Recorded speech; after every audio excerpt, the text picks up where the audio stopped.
Welcome to the overview of the telescope that the Aldrich Astronomy Society is placing in libraries.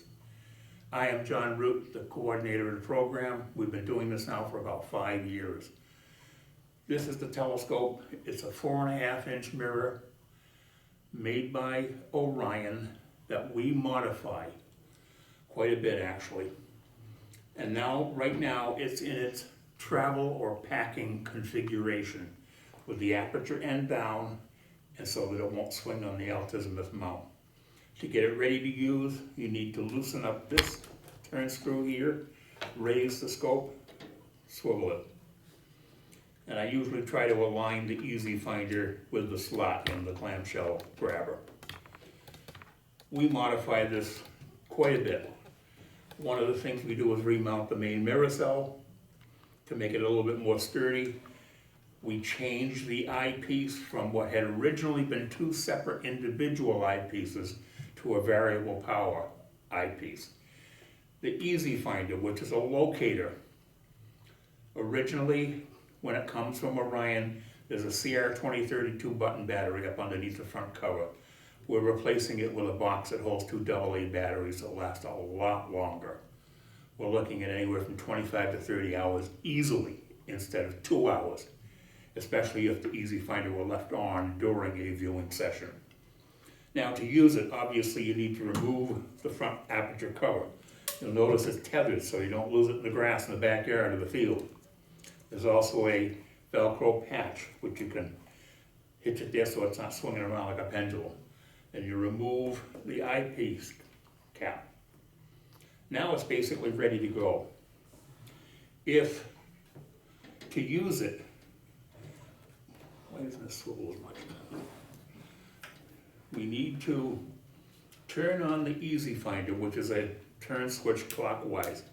And what it does is project a red LED dot on a screen that's halfway down this tube.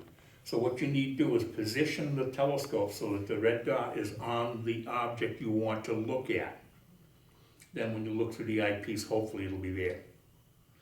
Start at the lowest magnification, which in this particular case is a 21 millimeter setting, which gives you 21 power. Once you've located your object, you can then rotate the barrel of the eyepiece down to 7 and you'll get all the way up to 64 power.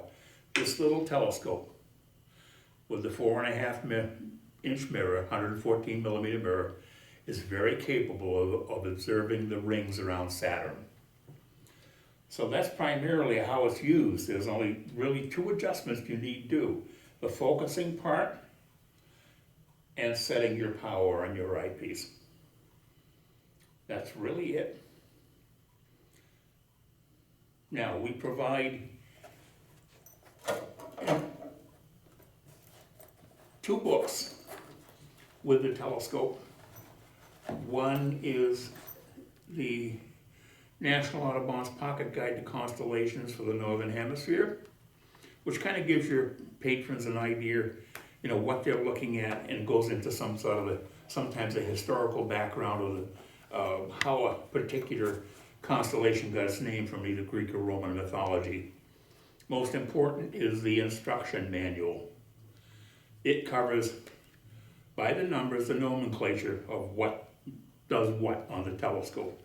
Also, the fact that because this is a reflector telescope, when you look through the eyepiece, the image you see is going to be flipped and reversed. That's the way it works. But it covers focusing the telescope, operating the Easy Finder, and then a number of things for support, including where you can go to find information about what's up in the sky. Now, we also put a number of stickers on here. One is one of the moon, surrounded by blue and green dots identifying various features on the moon. And this image here is already flipped and reversed to emulate what you see when you look through the eyepiece. Most importantly, on the barrel of the tube, optical tube assembly, there's a decal saying, "Never look at the sun." You don't want to even point the telescope at the sun because of the heat being generated. You may very well soften the adhesive holding the secondary mirror in place. So that it might shift, if it gets hot enough it might even fall off.